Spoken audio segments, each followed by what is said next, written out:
Namasté. Bienvenue sur la chaîne Bougourou Mario. Aujourd'hui, partie 28 de notre livre « Comment éveiller le rêveur ». Dans la partie précédente, nous avons vu à quel point nous sommes devenus des penseurs compulsifs. Nous sommes à la fois victimes et instigateurs d'un autodialogue incessant qui vient colorer sans cesse notre monde et perturber nos perceptions. L'auteur poursuit en disant « Si tu regardes un arbre, par exemple, tu penseras à tous les arbres que tu as vus dans ta vie. Le souvenir de l'arbre dans lequel tu grimpais quand tu étais enfant reviendra peut-être, et tu compareras cet arbre de ton enfance à celui que tu perçois en ce moment. Donc, ce n'est pas l'arbre que tu vois, mais ton arbre. Quelqu'un d'autre verra un arbre différent. Effectivement, chacun d'entre nous voit le monde à sa façon, selon ses conceptions, selon ses fausses croyances. Tu peux voir à quel point tu vis dans ta tête sans arrêt.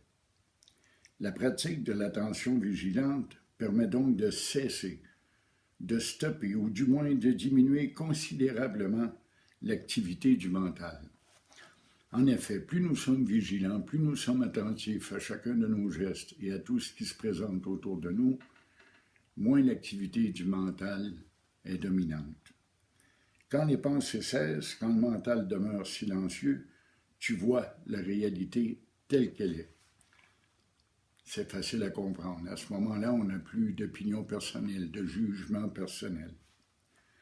Or, pourquoi est-il si difficile de voir le monde, la réalité telle qu'elle est? Pourquoi es-tu sans cesse occupé à écouter ce dialogue intérieur, à regarder ces images mentales alors que tu es lui, le divin, dont tu es déjà toute félicité? En effet, pourquoi nous arrêter à regarder la télé mentale, alors que le monde nous offre un spectacle formidable, extraordinaire à chaque instant? Certes, il y a là une question d'habitude qui prend une grande place. Nous avons grandi ainsi, on nous a appris à vivre ainsi.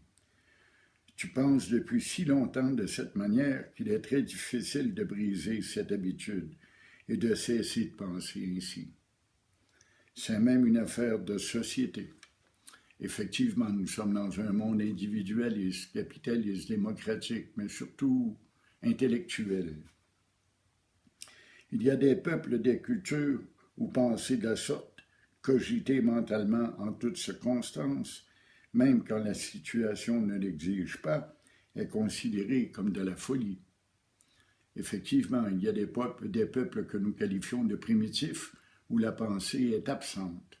Ils vivent le moment présent, ici et maintenant. Ils se concentrent et attirent toute leur attention vers leur action présente.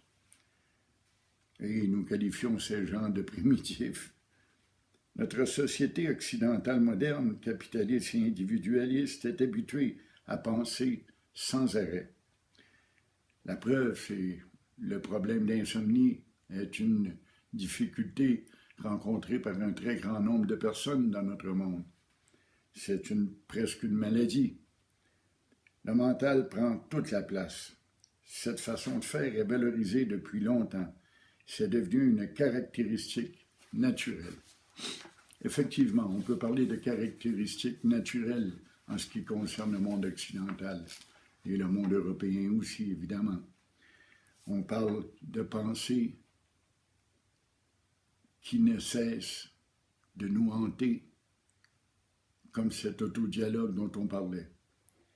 Cela n'arrête jamais, ne cesse jamais, même pendant notre sommeil. Nous avons peine à trouver le sommeil parce que nous sommes agités par toutes sortes de pensées. De là vient la majorité de nos ennuis et de nos souffrances. C'est de là que viennent nos difficultés. Quand ce dialogue intérieur inutile devient inexistant, il n'y a plus d'ennui, plus d'obstacles. C'est par notre pensée que nous faisons et créons les obstacles et les problèmes que nous rencontrons.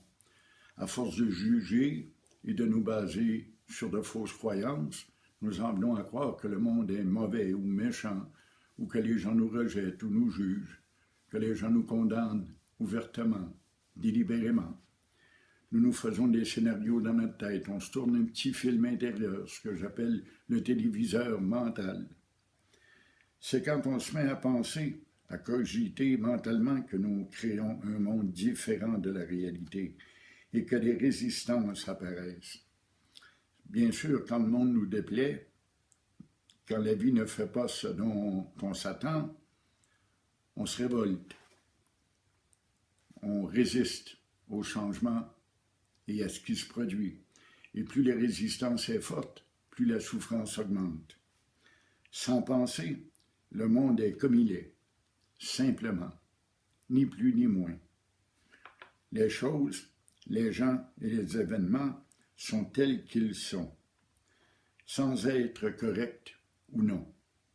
C'est seulement dans nos pensées qu'on dit que telle chose est correcte et telle chose est incorrecte. C'est toujours dans nos jugements de valeur, c'est toujours dans notre manière de penser. C'est le mental, la pensée qui fait que quelque chose est bon ou non. Toutes ces considérations mentales sont basées strictement sur nos souvenirs, nos conceptions, nos croyances, nos connaissances. Effectivement, c'est là et nulle part ailleurs qu'est le problème. Il faut calmer, apaiser la pensée. Si tu as appris que les femmes aux cheveux noirs sont plus méchantes que les autres et qu'une telle femme entre dans la pièce, aussitôt elle sera méchante pour toi. Pour un autre, elle sera sans doute une jolie femme ou une femme ordinaire. Mais pour toi, elle sera méchante et tu auras un comportement de défense envers elle. Tu seras méfiant, voire même agressif envers elle, alors qu'elle n'aura absolument rien fait pour se mériter un tel comportement. Je reprends toujours l'exemple des étrangers. Si on a appris et si on est convaincu que les étrangers représentent le mal et le méchant, aussitôt qu'on voit un étranger, on est méfiant, on est même agressif. Tout ça, c'est dans notre tête, entre les deux oreilles, tout le temps. Et c'est là que doit se faire le travail. On doit calmer d'abord le mental. Et l'attention vigilante nous permet de calmer le mental. Il nous permet de briser, de casser l'habitude que nous avons de dialoguer sans cesse à l'intérieur et de penser. Sans cesse, nos pensées viennent colorer notre monde. La pratique de l'attention vigilante permet de cesser, sinon de diminuer ce petit manège qui nous cause tant de souffrance et d'ennui. Alors, vous voyez à quel point la pratique de la pensée attentive et vigilante, pas de la pensée, pardon, mais de l'action attentive et vigilante nous permet de diminuer le flot de pensée et même de perdre l'habitude de cogiter ainsi. La pratique de l'attention vigilante est la démarche la plus positive pour connaître l'éveil spirituel. Et je le répète, il y a certaines écoles qui prêchent uniquement par cette méthode. Comment peut-on qualifier un état où nous sommes obnubilés par nos pensées? Quel qualificatif peut-on donner à cet état, sinon celui de folie, une folie presque dangereuse dans certains cas?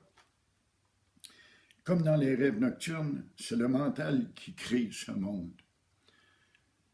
Toutes nos perceptions passent par le mental et le mental colore ce monde. Nous portons des lunettes noires ou roses ou de d'autres couleurs, mais sans cesse nous colorons le monde, nous le déformons.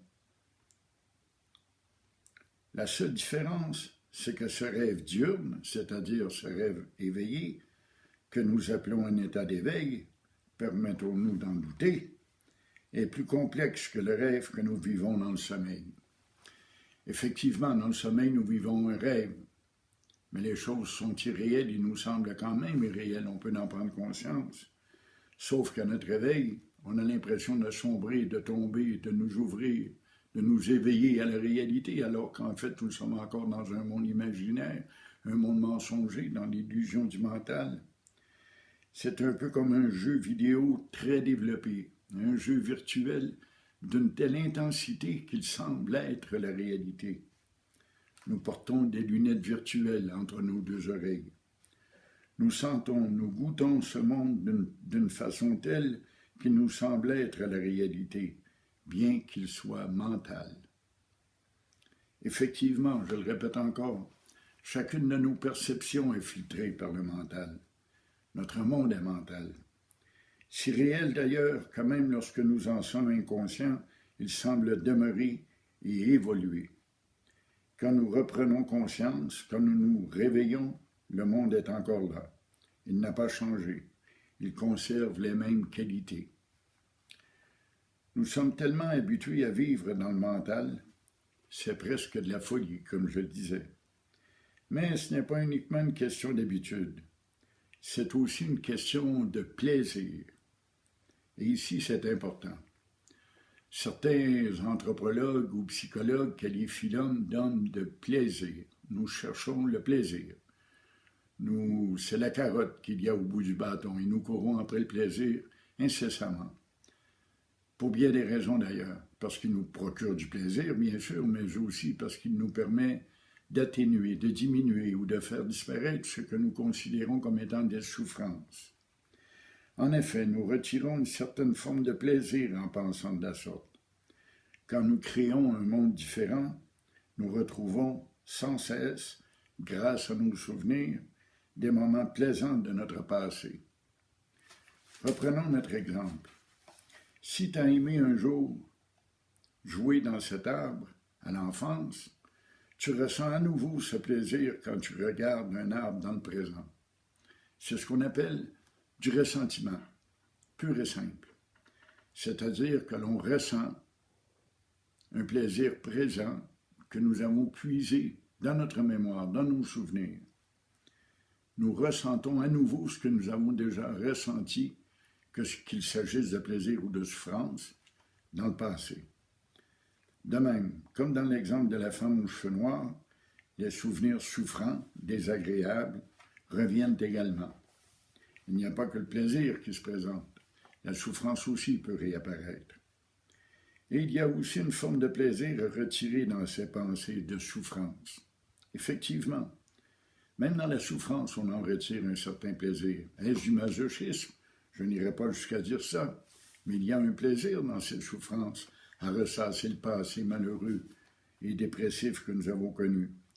Il y a même des gens qui passent leur vie dans de telles souffrances, par choix. Ce sont effectivement des cas de désordres mentaux et émotifs très graves, mais nombreux sont-ils parmi nous. Mais le monde est bien plus grand que l'espace entre nos deux oreilles. Volontairement, ils doivent bien en retirer une forme de satisfaction quelconque, non? C'est sûr qu'il y a une satisfaction dans la souffrance. Entre autres, lorsque nous souffrons, nous exigeons l'attention et l'aide et le support et l'amour des autres envers nous-mêmes. Nous faisons pitié en quelque sorte, c'est de l'apitoiement. Sans cesse, nous créons un monde mental, fait de souvenirs, de nos croyances, de nos conceptions, etc. Et ce monde nous semble réel. Cesser l'activité du mental est donc essentiel. Il demeure un outil nécessaire, mais nous devons en user à bon escient et non pas à plein temps comme un téléviseur qui jouerait inutilement toute la journée. Bien sûr que le mental est essentiel, l'intellect est essentiel. Nous avons besoin de notre intelligence pour fonctionner dans la vie. Mais quand cette intelligence devient un outil qui nous blesse, qui nous torture, qui nous coupe de la réalité, il y a lieu de se demander quel usage nous en faisons. Alors, je vous invite à vous abonner à la chaîne Bougourou Mario et je vous dis à la prochaine.